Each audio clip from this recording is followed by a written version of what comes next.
The first thing that I need to deal with is my credentials for actually talking about climate change and to be challenging what you will have heard as the global consensus that carbon dioxide emissions from our industrial and consumer activities are destabilizing the climate and will be leading to global warming and all kinds of problems in the future.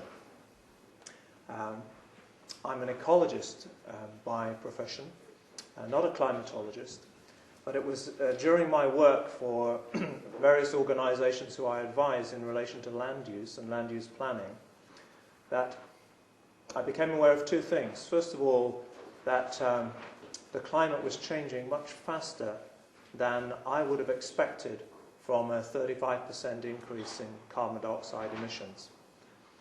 And secondly, the remedies that were being proposed would completely transform the country areas and the rural areas and the wilderness areas that my work led me to protecting.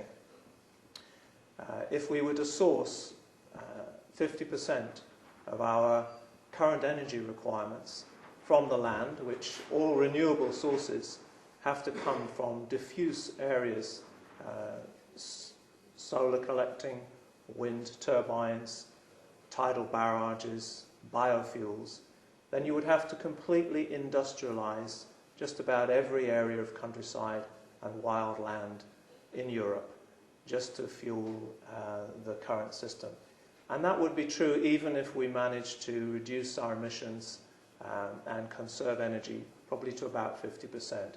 If we were to try and source the supply of energy from the land, then you would completely transform the quality of life, not only for people living on the land, and not only in Britain, but overseas, forest areas, tropical areas, but also people in the cities rely on being able to come to the countryside and to wild places for their spiritual needs and recreation. So I was concerned to examine the current model of climate change, to see just how much time we actually had to plan these kinds of changes. And so I set about looking at the climate models, the computer models that were generating these projections, of which we were told the UN was in complete consensus. Now I should say that although I work these days as a practical ecologist and I advise organizations such as the National Trust, the Forestry Commission, 20 years ago, I worked more as an international lawyer, and particularly I was an advocate for Greenpeace International. I've also worked for a number of foreign governments against our own government here in Britain, and they still remember me, unfortunately.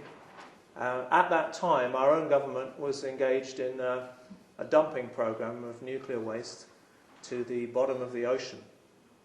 The idea being that you could model the distribution of nuclear waste throughout the oceans and predict the consequences and thereby solve the problem of nuclear waste. And I was engaged at that time in a criticism of that model. And I worked within the UN, eventually not against them, but actually to help to redraft the legislation. So I've worked within our own government system, within the EU system, and within the UN system.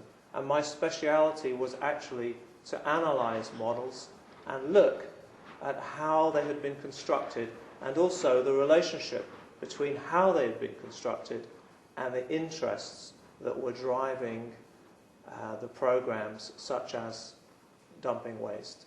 And there is a relationship between the models you construct and the reason you are constructing the models, and I'll come to that at the end. Right now, I want to summarize the conclusions from a scientific review that I've just published on the net. You can access it through my website. And I'll give you the broad conclusions and then I'll take you through the science.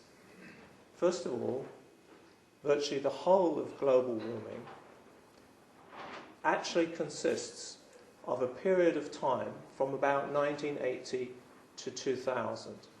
Now, although you will be familiar with graphs which show that global warming has been going on since the 19th century, and indeed there has been a warming since that time. One of the things that I first discovered on looking at the data is that most scientists are in agreement that the warming up until about 1950 can be readily explained by changes in solar radiation, and that carbon dioxide as an accelerator didn't kick in until the massive industrialization, the post-war industrialization. However, between 1945 and 1978, when this massive industrialization took place, the global temperatures actually fell. So as carbon dioxide was increasing, global temperatures actually fell. And they started to take off between 1978 and 1980, and it wasn't until about 1985 that a group of climatologists thought there could be a real problem here. And within a few years, they had set up a committee within the UN, and within a few years after that, we had a UN International Convention on limiting carbon dioxide emissions. So this piece of science, this review of science, actually took place between about 1985 and 1990. After that period, and I will detail this, between 1990 and the year 2000, a whole raft of new scientific discoveries came forward, but too late to influence the original conclusion that that UN committee had made. The conclusions that I have come to from that raft of science, and there is now a more intense debate, 3 or 4 years ago there was hardly any debate at all, is that cloud changes can explain virtually the whole of global warming. And if I just explain exactly what the greenhouse effect is, the incoming radiation from the sun is obviously the only source of warmth that we have. The energy comes in as short-wave visible light, is absorbed by the Earth's system, and re-radiated back out to space as infrared, invisible radiation. And that is generally in balance. Without a greenhouse effect, which consists of gases and clouds, then the surface temperature of the planet would be about minus 15 degrees Celsius. In other words, we would be living on a frozen planet without the greenhouse effect. So the greenhouse effect is a natural phenomenon which keeps the global temperature on average at about 15 degrees above freezing. Now the whole of global warming is actually a ½ degree increase over a period of about 50 or 100 years. So it's a 3% rise above that 15. So as an ecologist, my first question is, what's the natural variation? And how do you detect the signal from carbon dioxide? Now for a decade or more, that signal was regarded as so faint that you couldn't detect it, and you could not prove that humankind was influencing the climate. However, that conclusion has shifted to the present day, where the consensus is that there is a signal, that it is humans that are causing it, and that we have to do something about it because it will get much worse. From this diagram, the important thing to notice from the point of view of the science that I'm going to present to you is that 25% of the incoming radiation, that's the yellow on the left, is reflected away from the planet, such that it has no capacity to warm the system. The rest is absorbed by clouds and the surface, and some is reflected back from the clouds and also absorbed by the gases in the atmosphere. Now, a 1% change in the amount of cloud is all that you need to equal the global warming that has been computed from the carbon dioxide model. So that was the first thing that I noticed, that actually a small shift in cloud cover would cause the warming that we see. And what we'll then look for would be, obviously, a lowering of cloud cover, more visible light coming in. The planet is 75% ocean. Only the ocean can absorb light and warm up. As you know, with land, it warms up during the day and it cools down during the night. But the ocean actually has the capacity to absorb and store heat. And visible light coming into the ocean, by about 100 meters, that's where the zone of absorption takes place. Once you get below that, it gets actually very dark. So most of that energy is absorbed in the first 100 meters of the ocean. And that will become a very important point when I talk about cycles and how the oceans influence the cycles of natural variability. So again, I wanted to know what is the variability of this absorption of warmth within the planetary system. And my first port of call was to go to NASA's online data bank for cloud cover. Now, you won't find any of this in the early models and scientific reports of the UN's committee, simply because a lot of this data, although it was being collected over the last 25 years, was only published in the last 5 or 10. And what you will see there is a steady decrease in global cloud cover over a period from 1983, when the satellite monitoring began, to the period 2005. That decrease is about 4%. As I pointed out, before 1980, global temperatures had dipped. There wasn't really a concern for global warming, and indeed, most of the climatologists worldwide in the 70s were talking about the potential of moving into a new ice age. There was no talk of global warming. Certainly, theoretically, carbon dioxide had the capacity to warm the atmosphere. Another thing I discovered, which really shocked me, is that in the first committee meeting of scientists within the UN, when the first mathematics of carbon dioxide absorbing heat were looked at, everyone was in agreement that carbon dioxide on its own had very little potential to warm the atmosphere. However, it was proposed by a number of scientists that the initial effect of carbon dioxide would be amplified by water vapor. It was called a water vapor feedback. And one person on that committee, who was a professor of meteorology at Massachusetts Institute of Technology, a top climate scientist, Professor Richard Lindzen, he was on that first committee, and he said, well, you can't conclude that that feedback will automatically be there. It's not proven.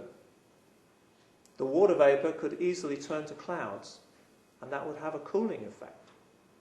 So there was an argument in that first committee about whether the amplifier would be positive or possibly negative. The science could go either way. Now, in the UN procedures, there's always a group of scientists, and they're always in discussion, and there's certain levels of disagreement. There then comes a drafting committee, and that drafting committee has a lot of power. Indeed, the chairperson of the scientific group working with the drafting committee has a lot of power. And I've seen how this works when I've been trying to change legislation, and when I've been looking at the original science that has influenced policy. When Richard Lindzen was absent from one of the committees, a decision was made that the amplifier was positive. He disagreed with that, and indeed, I think initially he threatened to resign. Maybe he did. It's 15 years ago. He's now back within the IPCC. But he then informed the US administration that what was happening in the UN basically could not be relied upon. And so, over the last decade, or more, the US scientists have not followed the UN on this issue. And indeed, they set up their own US National Academy of Sciences Committee on Climate Change, reporting parallel to the 2001 UN report, saying at a very high level, you cannot rely on this UN science. The UN science has been mainly driven by scientists in NASA, not in the academic world, and in Europe, particularly our own meteorological office. These scientists have invested heavily in computerized models.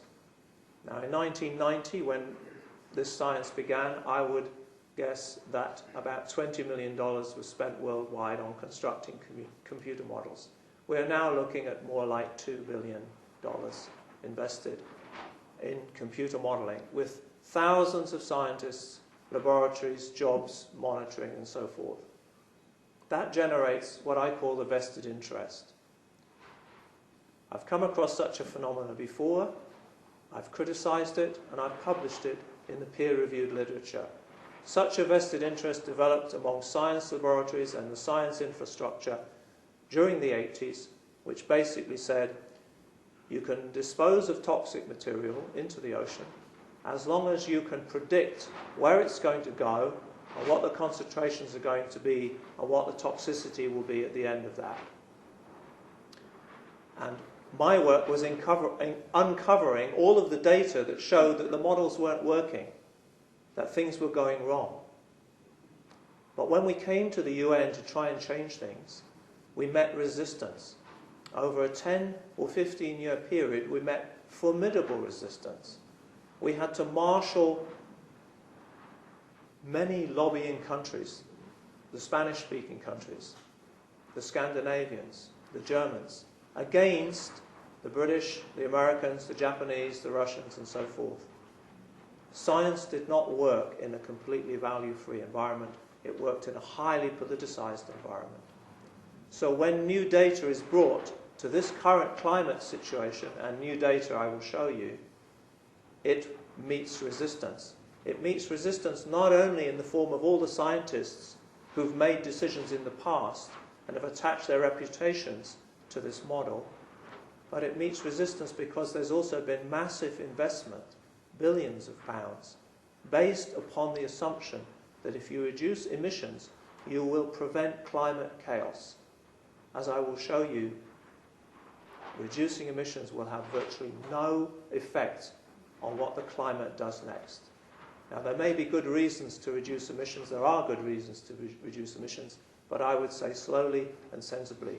And what's happening at the moment is not slow, and it certainly isn't sensible. We're facing a situation where the remedy is probably worse than the disease itself, particularly if you try to generate fuel to run motor vehicles from biofuels, where the price of food, particularly in the developing world, has rocketed in the last 12 months.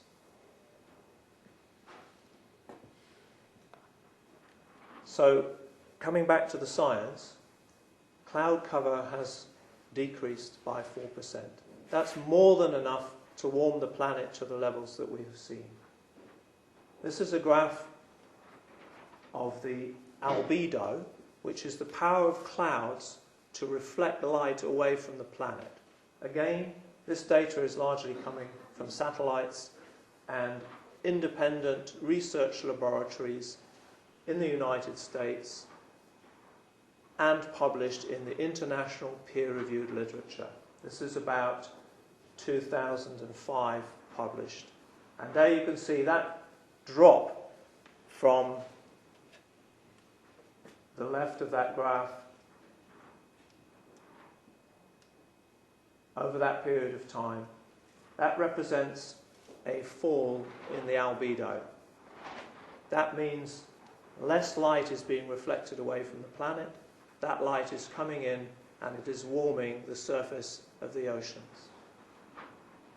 Now, in 1991, a small team of meteorologists at the Danish Meteorological Institute, probably the smallest government-sponsored institute that you could find in this global network.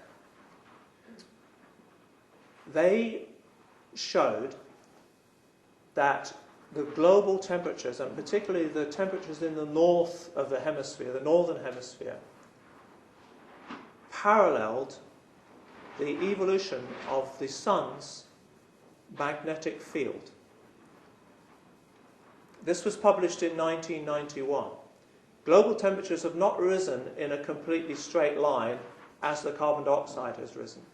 As I pointed out before, there was a dip between 1945 and 1978. So the global rise has been like that.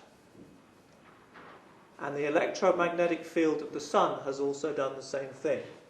Now, you're probably unfamiliar with the fact that the electromagnetic field of the sun has increased. And in fact, it's increased by 200% since 1900. Now, normally, that would be dismissed. How can electromagnetic fields affect the climate? So in 1991, when the Danes first published this, everyone thought, well, that's just a coincidence. The next set of data came in 1999, and that showed this 230% increase in the electromagnetic energy of the sun. This influences the solar wind. The solar wind influences cosmic rays which come into the planet. What the Danes discovered and published in 1997, so this is a long time after what I call the carbon dioxide supertanker set sail. You know how difficult it is to turn something around, especially when it's filled with gravy. The Danes found a correlation between cloud cover and the electromagnetic fields of the sun. And that graph has caused enormous controversy. But that controversy, strangely enough, doesn't seem to reach the public. But that controversy exists in the peer-reviewed scientific literature and indeed in the latest UN report, where you're told there is a consensus, and it's my argument that there is not such a consensus. There is disagreement, and that disagreement is being held from public knowledge. Another set of data from NASA, which you will not be familiar with and which you will not find in any of the discussions so far, and this is if I have a contribution to make, it's to actually say, why are you not looking at this data? And NASA will say, well, we're not very sure about this data, because NASA has a commitment to global warming. James Hansen, the director of NASA, was part of the initial committee that set up the whole global warming thesis. And so he has a reputation and an investment in this. But his scientists who collate the satellite data, and here we have the total net radiation coming into the Earth's surface over a period 1983 to 2005. This is the best set of data that we have. And what you will see is that there is a period up until about 2001 when there was a net increase in radiation coming in to the surface of the planet. And that is visible light radiation. It has nothing whatsoever to do with carbon dioxide. This little red line here is the computed extra radiation input, the warming potential from carbon dioxide gas according to the standard model with the amplification. And you can see how small it is compared to the actual amount of extra radiation coming in. And you will find plenty of scientific papers that will tell you the assumption is here that clouds have thinned and more radiation is coming in. And this is particularly true of the tropical regions. Here we have the global average temperature. This is the anomaly. This is how many degrees above or below that average line over the period 1850 to 2005. And what I want to draw your attention to here is, first of all, this dip from 1945 through to 1978. This is the whole of global warming. Without that patch there, there would be no alert. There would be no worry. What I need to draw your attention to here is the peak in 1998. Since that time, temperature, and this is according to our Hadley data, the Meteorological Office, the temperature has not exceeded that 1998 peak. And indeed, if you were to draw a trend line from 1998 to 2008, the trend would be down. The carbon dioxide model has no way of explaining that. According to the carbon dioxide model, because the carbon dioxide has been going on increasing, the temperature should go on increasing. It hasn't. What the modelers will say is that this is natural variability, unpredictable. I'll come to that in a minute. This 1998 peak was caused by a phenomenon known as El Nino. This is a cyclic phenomenon in the Pacific. Winds in the eastern Pacific die down, the Pacific Ocean warms up, and that has the capacity to influence the temperature of the whole planet. There was another El Nino in 2002, and both of those El Ninos amplify this global warming. In 2007, the Hadley Centre, which is the foremost computer modelling centre perhaps in the world, predicted there will be another El Nino in 2007. Global temperatures will go to a record high,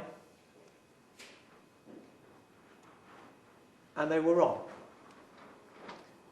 Global temperatures dropped over the last 12 months, and there was no El Nino in the Pacific. But I'll come to why they were wrong in a moment.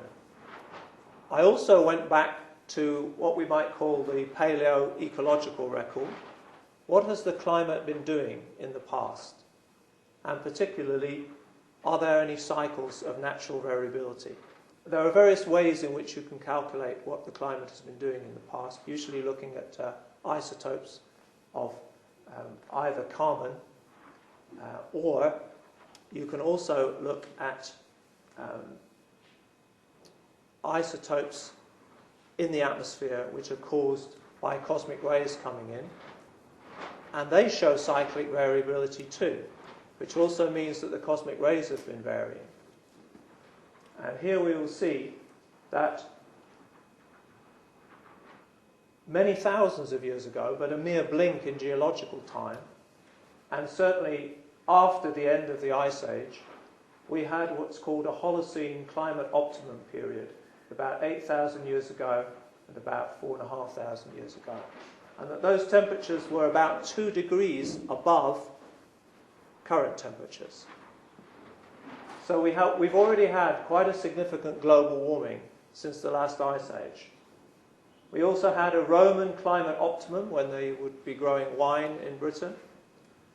We had a medieval warm period, and we had what's called a little ice age in Tudor times between 1400 and 1750. The temperature in Britain was a good deal colder than it is now, particularly in winter. The Thames froze regularly every winter for 100 years. And if you remember last summer, which was a bit of a washout, that was your average summer. And the reason that this is important, because when I talk to you about cycles and where those cycles are leading, I think there is a potential for another such little ice age. When those temperatures dropped, the starvation levels in Europe and China rose. Crops were affected, there was mass famine and disease. And the population in those countries could be measured in a few million. At current time, the global population is 7 billion, with 67 countries relying on food aid from the Northern Hemisphere. We are incredibly vulnerable to climate change. And from this you will see that climate change is a natural and cyclic phenomenon. quite capable of going 2 degrees above the 15 and quite capable of going 1 or 2 degrees below it in cycles. Here you will see that this is an isotopic measure of the cosmic ray flux. And you will see there has been a change, a gradual change over time in precisely this period of global warming. What this tells us is that the activity of the sun has been changing, particularly in the last 100 years, and that led to that discovery in 1999 that the solar wind had increased its power by 230%. Looking at isotopes in the ice record, again you can see this cyclic pattern. This is in the last 1,000 years. Here you have the medieval maximum. Here you have what's called the Maunder minimum. Now these are isotopic records of cosmic ray flux. And what you will notice is that this corresponds exactly with that. Now this data has been known over the last 10 or 15 years. There is a correlation between the activity of the sun and the temperature on the planet. And that activity of the sun I'm talking about is not the light so much, that changes a very tiny percentage, but the electromagnetic field, what I would call the dark side of the sun, the invisible energies of the sun. They change in a cyclic manner, climate changes in a cyclic manner. Is there a link between the two? Now, as far as my research shows, there is quite definitely a link. The mechanism is yet under discussion. If you go to that region of the Central Pacific that generates the El Niños, and you look at the surface temperature patterns over the last 25 years, what you will find is no clear evidence of a global warming. I showed you the graph before of global temperatures, but this is actually one of the most important areas of the planet for generating global effects. Do you see here any evidence of a trend? No. What you see here is evidence of major cycles. This is the El Niño. Temperatures in the Central Pacific rose by 3 degrees. That's the surface. I then asked the question, where does that energy go? It's absorbed in the first 100 meters of the ocean. There's a massive pulse in 1998, and I naturally started to ask, well, what happened? Because after that, the temperature fell, and we had an El Niño in the Pacific. So where did all that warm water go? And curiously enough, nobody seemed to have asked that question.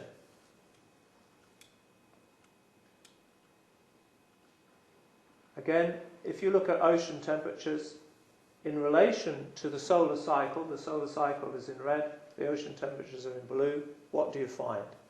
You find a correlation between ocean surface temperatures and the magnetic cycle of the sun. Where did that warm water go? You will have heard regularly that the polar bears are dying out, that they have no ice, the Arctic ice cap is melting. Indeed it is. The Greenland ice cap is also melting. Indeed it is. The Arctic is warming up. But if you look at the global pattern, what you will see here is that there's a big hemispheric difference. The southern hemisphere is cooling and the northern hemisphere is heating up rapidly. The carbon dioxide models do not predict that the southern hemisphere will cool down. So I asked the question, what's really happening here? And when you look at ocean currents and the patterns of movement of warm water on the planet, it's fairly obvious to an oceanographer. These oceanographers are not well represented within the UN committee. What you have here is, within the ocean patterns, a huge difference between the northern and the southern hemisphere. In the northern hemisphere, the oceans are pinched at the top by land. In the North Atlantic and the North Pacific. You've got the Bering Strait, and between the North Atlantic here you have Greenland and Iceland, between the United States and Europe. And the Arctic Ocean is relatively shallow. and surrounded by land. You have an entirely different situation in the Antarctic. You have a band of ocean completely unconstricted. And so what happens to that warm water is that it's moved poleward. It moves north and it moves south. When it moves south, quite simply, it's spun around in the Southern Ocean. It's exposed to the dark night, particularly during the winter, and it loses its heat. So it's quite simply, the heat from the Southern Hemisphere is quite simply recirculated and dissipated. And as I will show you, the Southern Hemisphere has hardly warmed at all. There is a big difference. In the north, it can't do that. And what you get is you get a series of large ocean gyres in the North Pacific and the North Atlantic. That's these big red spots here. That actually represents, these are surface temperatures, it actually represents 100 meters of warm water. When you warm an ocean, the surface temperature doesn't go on heating and heating and heating. What happens is the depth of warm water increases and increases and increases. And when you cool an ocean, the reverse happens. This is a year later. So if you look at that pattern, and I'll just draw your attention to the North Pacific and the North Atlantic. This warm water has been here for 10 or 15 years. You will notice that something odd has happened in the Northern Pacific, off the coast of Alaska. Suddenly the waters are showing cooling within 1 year. Now there hasn't been a huge change since 2005 and 2006 in anything going on in the surface. What's been happening in the North Pacific is that the warm water has been slowly, since 1998, reducing and reducing and reducing. And eventually it's run out. And the North Pacific is cooling. Now that hasn't happened yet in the North Atlantic. There's still plenty of warm water over there, which is why we're still having global warming in the UK. If you were living in China, and indeed if you were living in northern Canada in the last year, you wouldn't be talking about global warming. You would be wondering why the temperature plummeted so severely. Also in the southern hemisphere, an increase in the cooling of the oceans.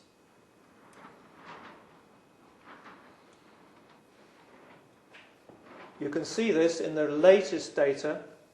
This is integrating the last 12 months of global temperatures. Interestingly, a lot of presentations of global temperature, they use what's called a running average, the blue line. And if you focus on the running average, temperatures are still rising. The running average is averaged over an 11-year period. But actually, as we saw before, the maximum temperatures were actually 1998. And you can see it most clearly in the global average here. This is the northern hemisphere, southern hemisphere global average. Notice that temperatures in the southern hemisphere, even on the 11-year running average, have now turned downwards. Not yet in the northern hemisphere. And this strong effect, because the southern hemisphere contains 85% of the ocean, you will find that the global average is now plateaued. But that's only after integrating the last 12 months of data. And the modelers will say, well, this is just natural variability operating. Again, if you look in more detail at ocean temperatures globally, you'll find a huge difference between the North Polar and the South Polar. The South Polar seas show virtually no rise, and in fact a recent fall. Extratropical a little bit, the tropical hardly at all. The main warming has been in the northern hemisphere, and I will submit that that is a recirculation of that El Nino effect in 1998. The warm water has recirculated and has been slowly being released to atmosphere. To come back to the phenomena of Arctic melting, which is very serious, and this is one of the main things that's alerting the public particularly. When you saw the earlier graphs of the temperature anomalies with that red band in the north, and particularly more pronounced in 2005. These are expressed as anomalies. For an anomaly, you have to pick a base period, and the base period is 1961 to 1990. So if you look at that base period, temperatures up here are several degrees in excess of the base period. That's one way of presenting the data. However, the Arctic has a cyclic phenomenon, and that cycle is roughly 70 years. And actually, I went through about 30 or 40 temperature data sets from all around the Arctic. I could actually find only 2 data sets for Greenland and Iceland, and the data was going up to about 2002, 2004. Only 2 data sets that showed higher temperatures now than in 1940. So that alerted me, and this is data from the University of Fairbanks that has an international Arctic research station, and this is published in the international peer-reviewed literature. And what you will find is, if you take a base period from 60 to 90, you're taking a base period during the trough of one of those Arctic cycles. So any temperatures in 2000 are going to look several degrees above that trough. If you took the base period from 1920 to 1945, you would have a totally different pattern. And indeed, this pattern repeats in all of the Arctic stations, with most of the records in 1940, well before carbon dioxide could have been having any effect. Now, actually, this only goes up to the year 2000. If you were to extend that to 2008, what you will find is that it did go on heating up, and that peak actually is higher than this one for a number of places in the Arctic. But I will explain why that is so. You will also have heard that the Arctic ice cover, this is the sea ice, has been melting rapidly. And indeed, in the period from 2005 to 2007, in a 2-year period, about 25% was lost, and 50% has been lost since 2002. On this scale of change, this trend, the Arctic would be ice-free within 5 or 10 years. Now that is a big alert, global warming and so forth, but the models, the computer models, did not predict that. They predicted the Arctic would be ice-free in about 2100. So rather than conclude that the models are wrong, the public is being led to believe that carbon dioxide-fueled global warming is worse than it could possibly have been. But there are reasons why the Arctic is melting down. And this is it. I must apologise for the quality of this particular graph. But it's the only one that I've found that will show you clearly what's happening, what generates these cycles in the Arctic. The Arctic is generally quite shallow, but there's an area of deep sea called the Beaufort Sea between Canada and Russia. And this has a gyre. It has a clockwise and an anti-clockwise flow to it in cycles, sometimes clockwise, sometimes anti-clockwise. The strength of this gyre, which is a great spiral of water, is determined by winds coming off the Alaskan shelf. Very, very cold and strong winds drive this circular motion. That then generates pulses of cold water which go towards the eastern end of the Arctic. I'm never quite sure in the Arctic which is east and west, but it goes from Alaska towards Greenland. When that gyre is really strong, it keeps out warm water coming in from the North Atlantic. If that gyre is reduced in strength, then warm water from the North Atlantic is sucked in, it penetrates. There's a general flow from the North Atlantic northwards. This is what's left of the Gulf Stream, effectively. Now, the winds off the Alaskan shelf have died down, and the gyre has gone into reverse mode over the last 20 years. And I would submit that that's because a very large body of warm water arrived off the coast of Alaska and warmed Alaska up. The prevailing winds are in this direction, and Alaska warmed significantly in the last 20 years. Therefore, the winds died down, therefore the gyre died down. Now, you could say, well, okay, that's global warming, but as we noted earlier, that large body of warm water, it came from the tropics, and it came from a cyclic El Nino. At the same time as the ocean currents have changed in the Arctic has become unusually cloudy. A 14% increase over the period 1980 to 2005, and that cloud concentrating over precisely the areas of ice melt. So the ice has been melting by warm clouds reflecting radiation downwards and warm water coming from below.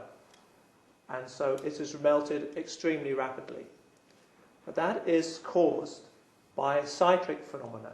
The Arctic is an extraordinarily dry place. It doesn't generate water vapor. Those clouds have to come in from somewhere, and they've come in very largely from the Pacific and the Atlantic, which have warmed up.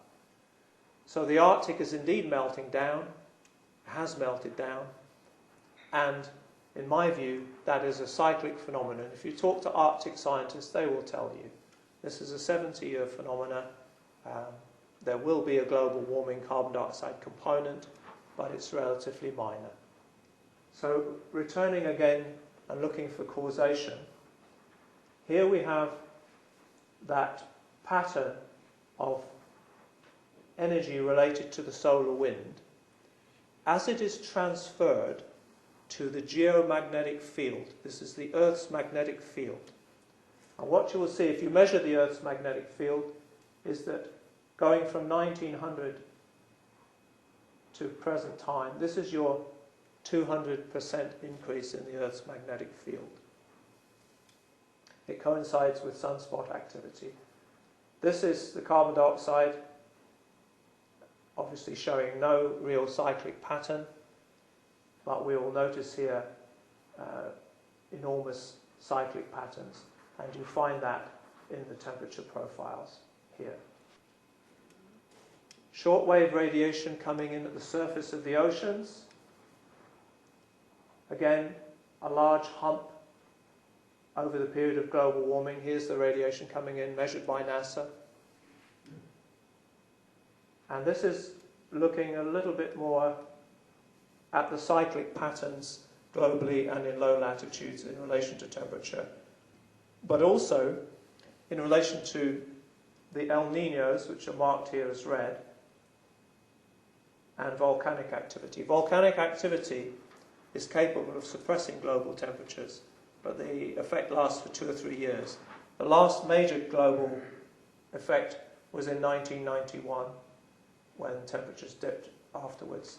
And once that volcanic ash has precipitated, temperatures come back to normal. So again, if you look at this, which is at a seasonal resolution, contrary to a lot of the temperature data that you will have been shown in relation to global warming, the cycles are very obvious. But naturally, there is a warming from 1985 through here compared to previous time when there's no real trend. But as I've shown you, that warming can be entirely explained by cloud changes. This is a graph of reflected shortwave radiation at the top of the atmosphere, again from NASA, and again showing a long-term trend of a fall in reflected radiation. That radiation has to come somewhere. It's come into the oceans. But what I want to draw your attention to here is what I call a phase change. In 2000 and 2001, something happened to the planet. The pattern changed. And you can find that in all of the cloud data records. Now, I don't know what's caused that phase change, but clouds have since that time have been increasing. This is one possible explanation. There are longer-term cycles in the oceans. This is the North Atlantic circulation, and it shows the Gulf Stream coming north. This is warm surface water. The Arctic is very cold water, and that sinks off a shelf between Greenland and Iceland and moves south, but at depth. And we have these ocean conveyors, as they're called, in the North Atlantic.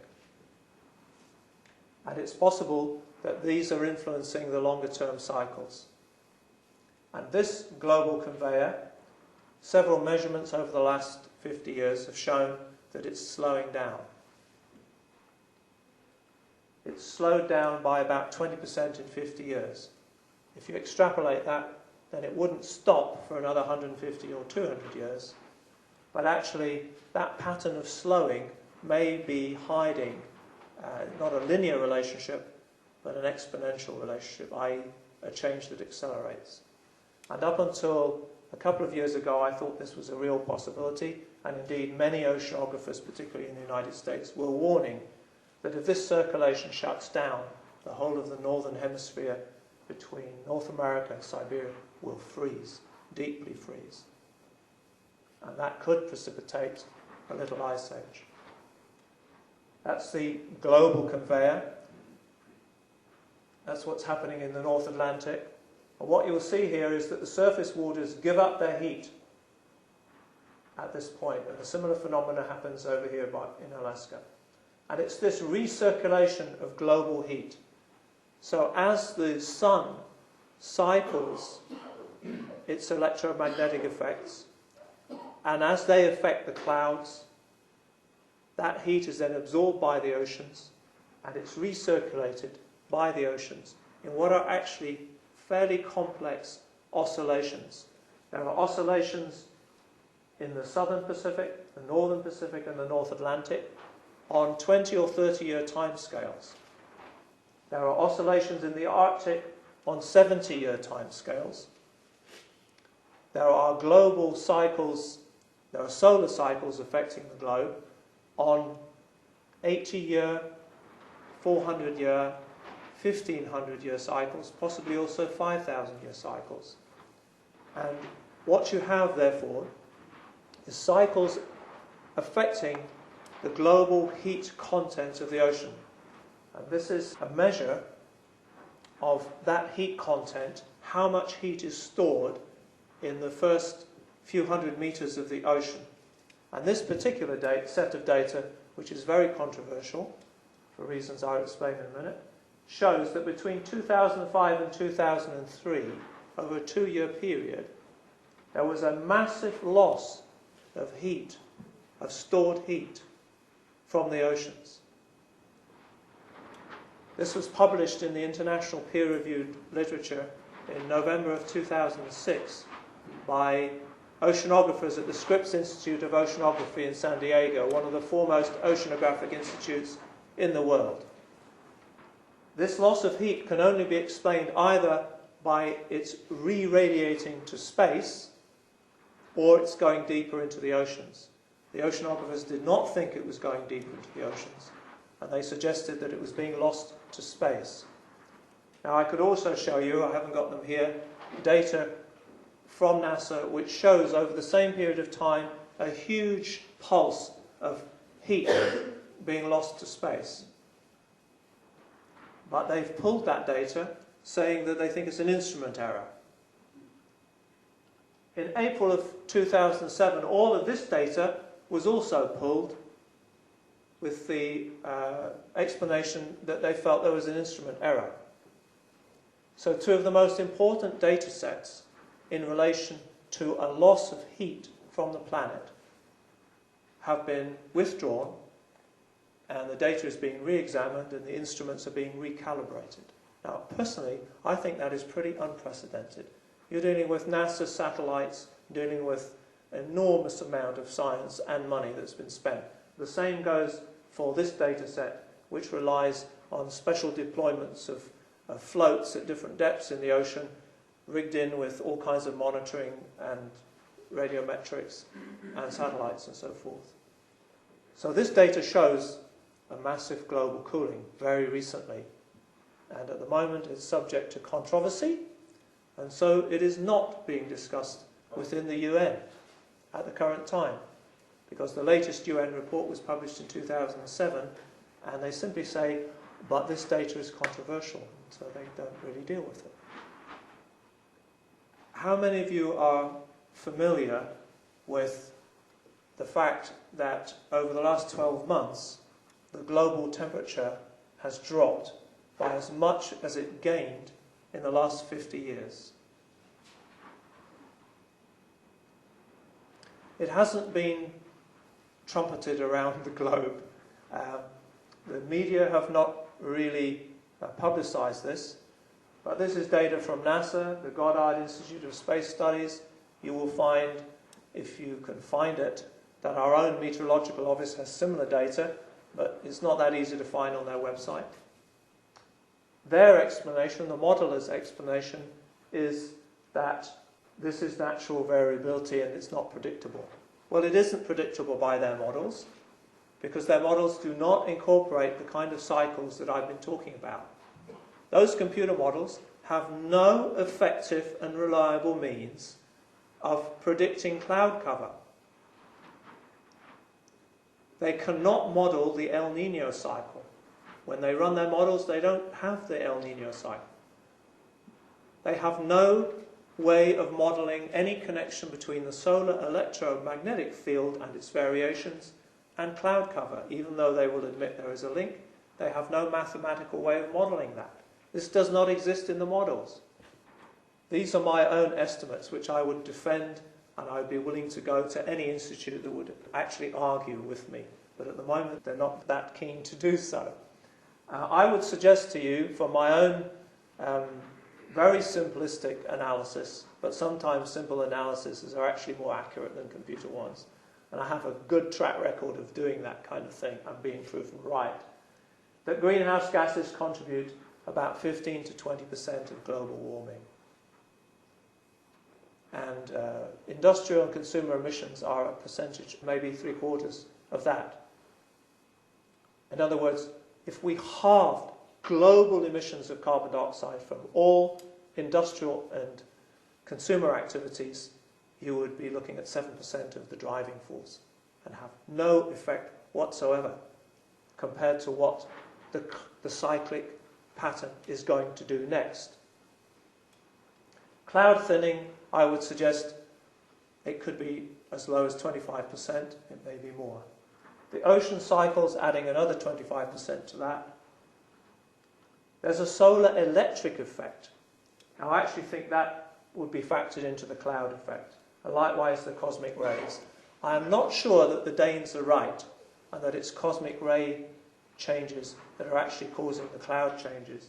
We may find that there are other electrical effects rather than the cosmic ray ionization effects. We don't really need to know what the mechanism is at this stage. We know the clouds have thinned. You can compute it all from the graphs that I've shown you, and this is not being presented to the public. The question may well be, well, could there be a reason why, other than a basic misapprehension and inability to see and work with cycles and periods and irregularities that can't be modelled accurately, are there other reasons why this may not be being discussed? Now, I'm not a conspiracy theorist, but what I will tell you is this. In 2003, a paper was published by someone who worked closely with NASA. He was not working with computer models. He was working with Fibonacci numbers, the mathematics of spirals. He was working with the solar electromagnetic variations and patterns, known as Gleisberg cycles. And he was able to predict time and again when El Niño would come, accurately. And that really, really didn't go down well in NASA. And he became disaffected from NASA and regarded as a bit of a crank. But he managed to publish, before he died at the age of 80, he published a paper in the international peer-reviewed literature. And he said, according to my work with the cycles, He had accurately predicted the 1998 El Nino. There will be another El Nino in 2002, and that will be the last El Nino you will see for a while. You will have La Nina. The solar electromagnetic field will drop, and we will enter, we've had 85% chance of entering a little ice age, global cooling. NASA do not attempt to predict what's going to happen over the next few cycles. They restrict their predictions to what might happen in the next 11 years. And they're divided as to whether the cycle will go up again or come down again. But Theodore Landscheid said, in 2007, it should be obvious that the globe is cooling down. And that's precisely what we found. Now, our Met Office do not acknowledge that paper. The IPCC do not reference it amongst their 1,500 scientists and thousands of references. He's not referenced. The paper is not referred to. I've come across this time and time again. And for those who would trust the UN on such important matters, I just remind you that I did battle with a particular UN committee about 20 years ago. It had a history. It was the UN Committee on the Biological Effects of Low-Level Radiation. For 20 years it resisted the data that showed it was not a good idea to X-ray pregnant women. The children of the X-rayed women had an excess of leukemia. One scientist discovered that, and it took her 15 years to work against the establishment and against all the vested interests. Remember, every hospital pretty much in the world had a radiation system generating X-rays, cesium-137. There was a whole industry and all kinds of safety factors and everything on the assumption that there was a threshold effect. She proved there was no threshold. But she met resistance for 15 years. She died in obscurity. She was given no acknowledgement, even by our own parliament. The leader of the committee, who was a British scientist who opposed her, was knighted for his services to risk assessment. This is the way that the establishment works. And it's the reason why I am outside of the establishment. I would dearly like to cooperate with them, but so far have received no offers. It's just possible that they may know something. I was downloading the only paper that deals with long-term predictions recently, looking at solar cycles, and it's amongst an elite of solar cycle researchers, small number of people on the planet. It's a review paper, and I'd lost it, and I went to Google, and I Googled the paper, and I was downloading it when I suddenly noticed where it was coming from. Oh, it's a bit odd. hmtreasury.gov.uk. As you well know, the economy has cycles, but what you probably don't know is that they pretty well coincide with solar cycles. And this has been known for some time. What's coming next? If you examine the ice core records, you will notice there are several peaks on a 5 or 10,000 year cycle. Some of them are much steeper than others. These are peaks that indicate massive input of cosmic radiation. Now you can generate that sort of input in two ways. One is you can collapse the Earth's geomagnetic field. More rays come through because the geomagnetic field protects us. And the other is that you can pulse cosmic rays out from galactic central. So the galaxy itself may have 5,000 year cycles. The sun itself and our geomagnetic field, which is reliant upon the sun, also has long-term cycles. These cycles persist through the ice ages as well. It's not fully understood what ends ice ages, by the way. They end very suddenly. According to some scientists who are not establishments, such as Paul of Ireland, we may be facing the onset of a major cosmic cycle, the kind that ended the ice ages. We have periods of enormous cosmic violence with potentially huge effects upon the Earth.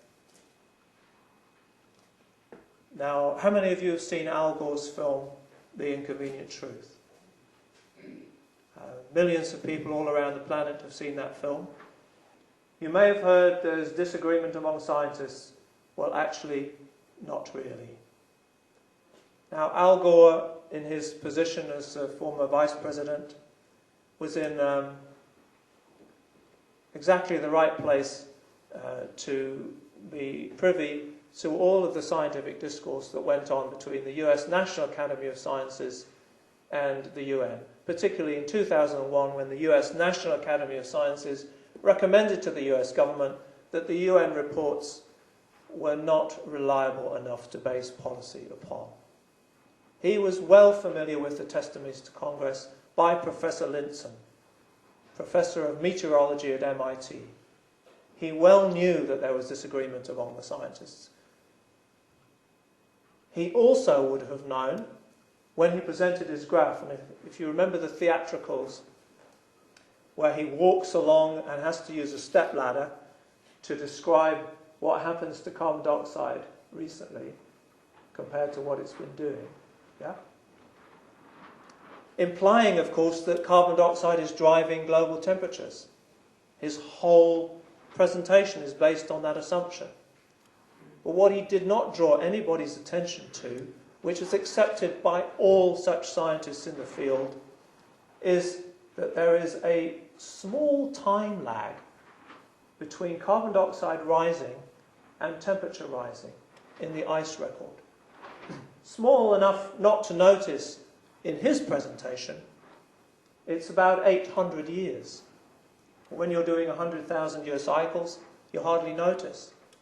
But what that means is carbon dioxide responds to something else that drove the temperatures up 800 years beforehand. And science does not really know what that is. But it has happened regularly every 100,000 years. The ice ages are ended very suddenly.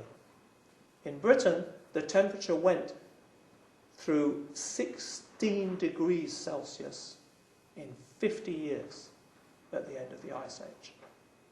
That kind of speed of change. We do not understand what causes that sudden, rapid rise in temperature.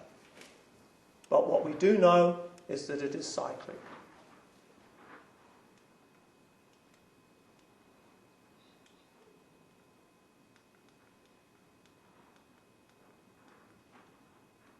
I have a... yes, this is a solar wind. I'll just tell you another thing that science doesn't understand, doesn't know.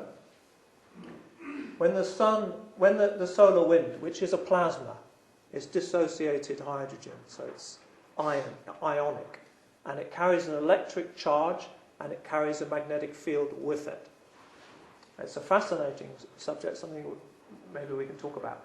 When that solar wind leaves the sun, it's travelling at about 1 million miles per hour. By the time it gets to Earth, the speed has increased, the speed has doubled.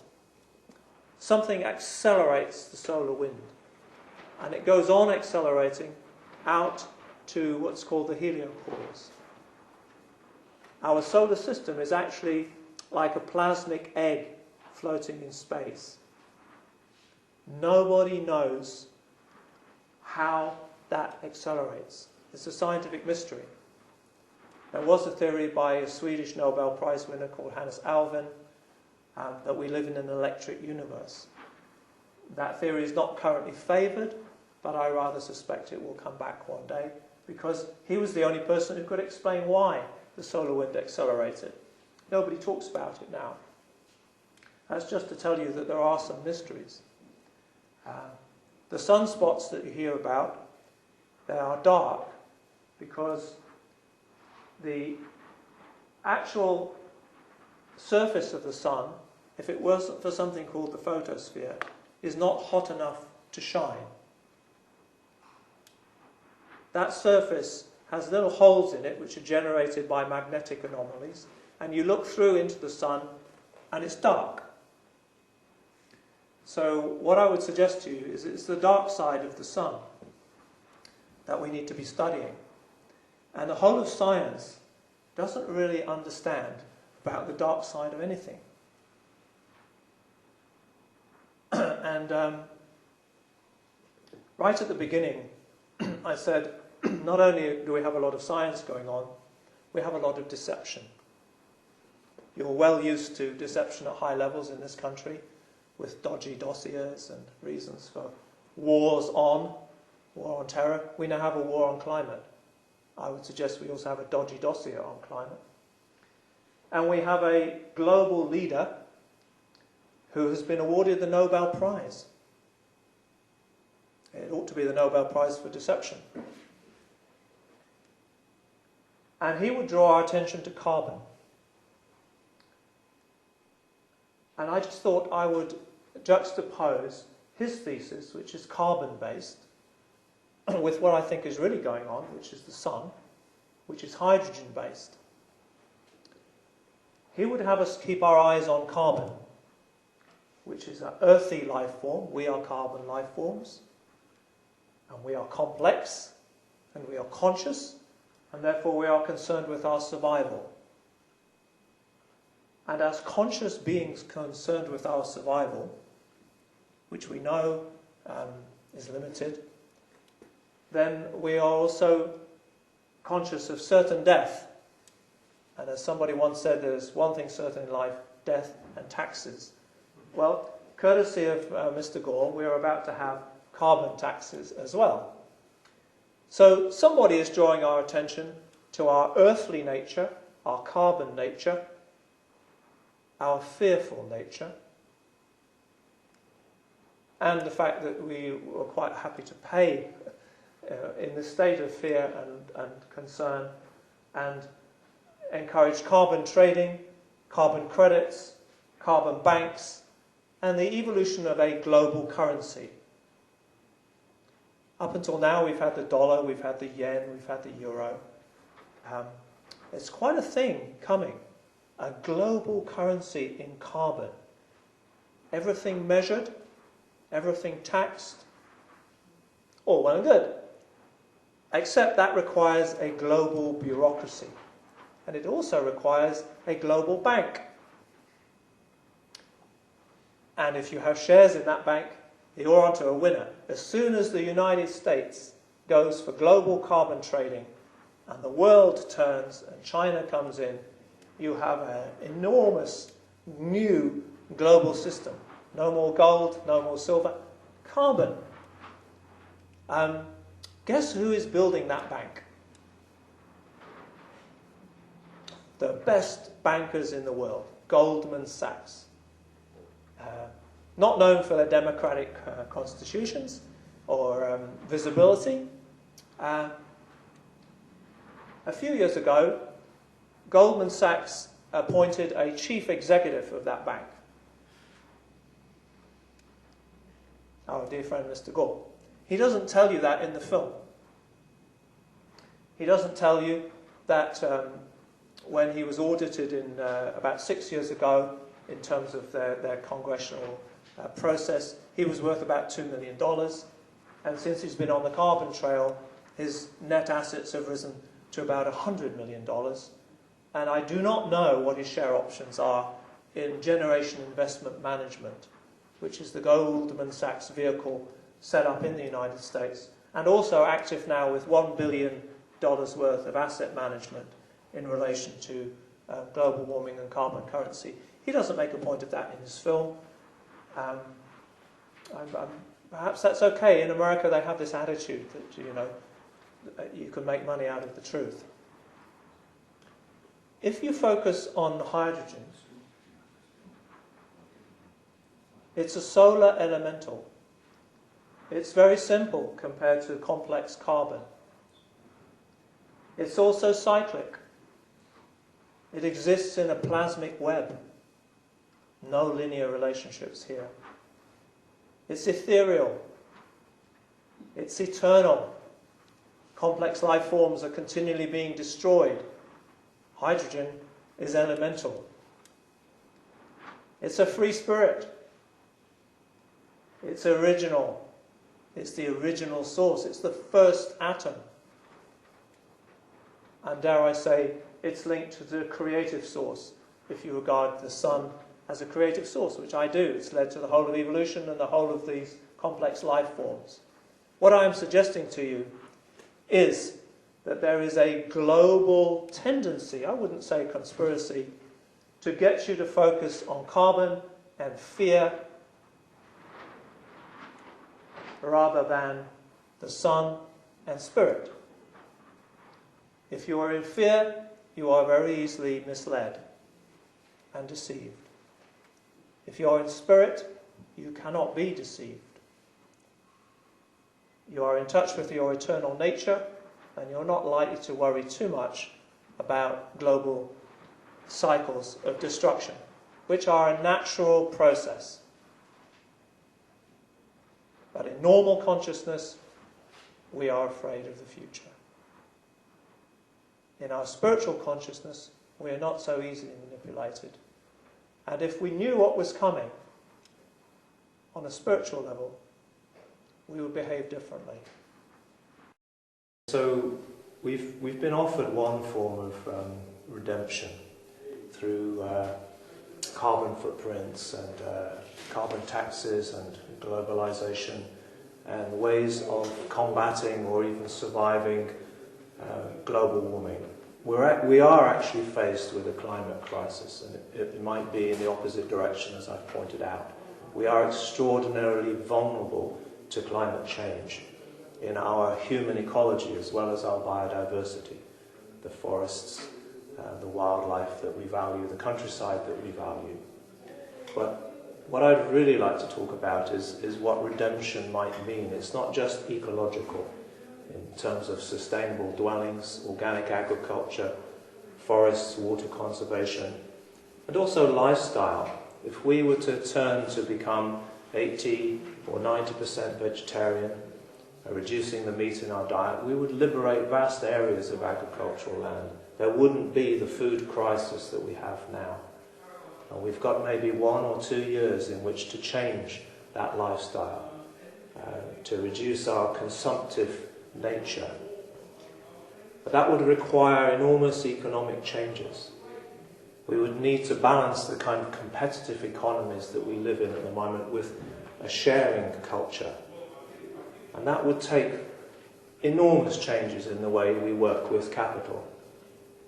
We would need to go for stability in the northern countries, not continually increasing our consumption. And by north, I include China, the so-called developing nation. China's carbon emissions are rocketing. They're rocketing because there's been a massive movement of capital from the West into China to produce cheap goods, which then help to control our inflation. So China actually isn't over there. It's us, carrying on in exactly the same way. We need some economic growth in the south, amongst the impoverished nations. But it isn't to move vast numbers of people off the land, globalise their agriculture, put them in cities where they live in shanty towns and almost impossible to reform, with disease, prostitution, violence and drugs. This is the reality of our economic system, megacities that simply don't work.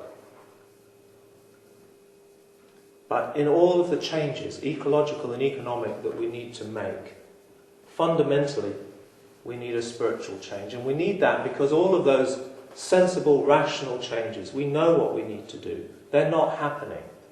And they won't happen unless there's some other change deep inside ourselves, a spiritual change. A move from outer values to inner values, so that we're not hooked on technological change and progress out there. That progress becomes internal.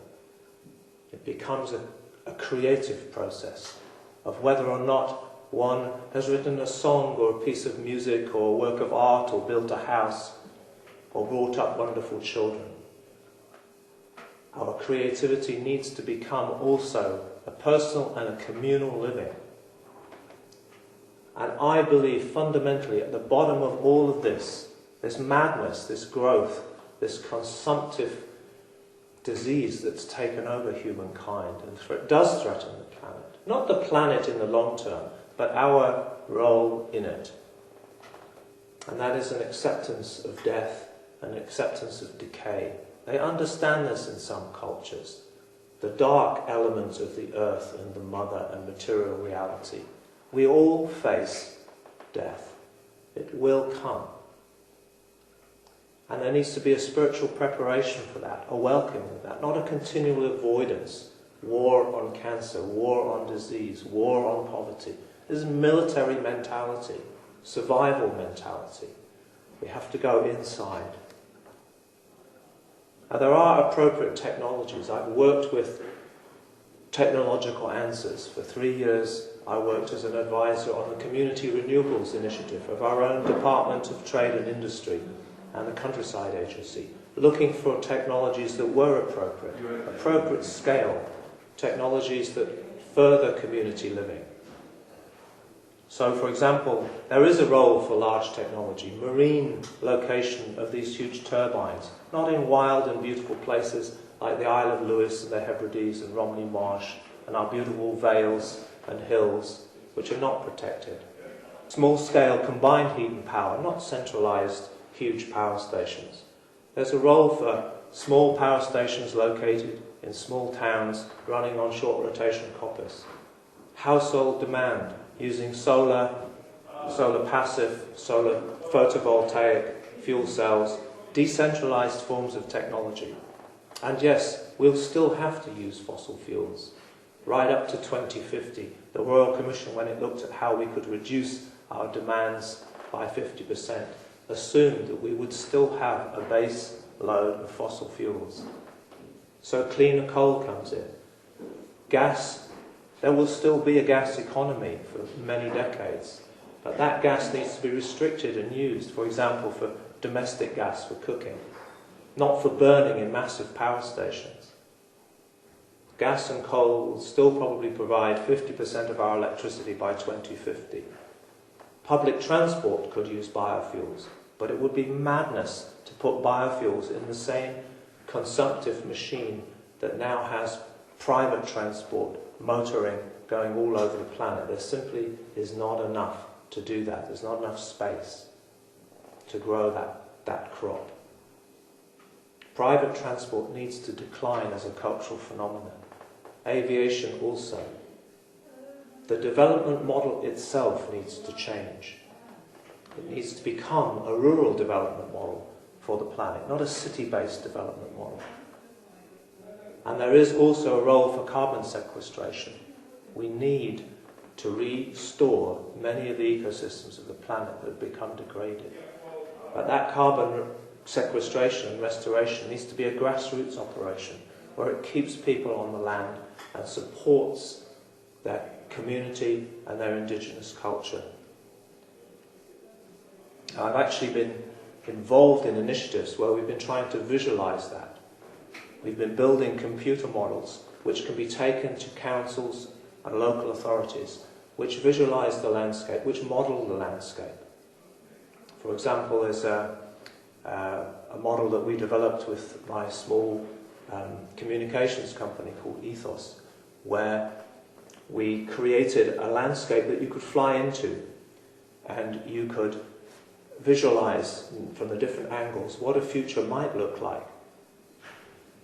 And so one could look at the different development options. For example, the high technology, insensitive, go for growth development model, where the countryside is actually bled for every last drop of energy that it can possibly supply. Mega turbines on the hills,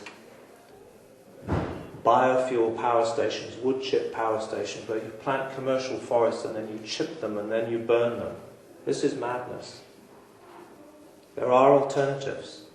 Small scale, decentralized, maximum reduction of demand in the towns, natural regeneration of forests on the hills, small scale, short rotation coppers.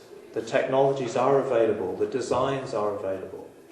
But in the current economic system, we will get the insensitive development of our countryside, and we will lose the beauty that we value unless we act now. And we have these tools. These tools can go out to local communities. And most essentially, every community needs to take responsibility.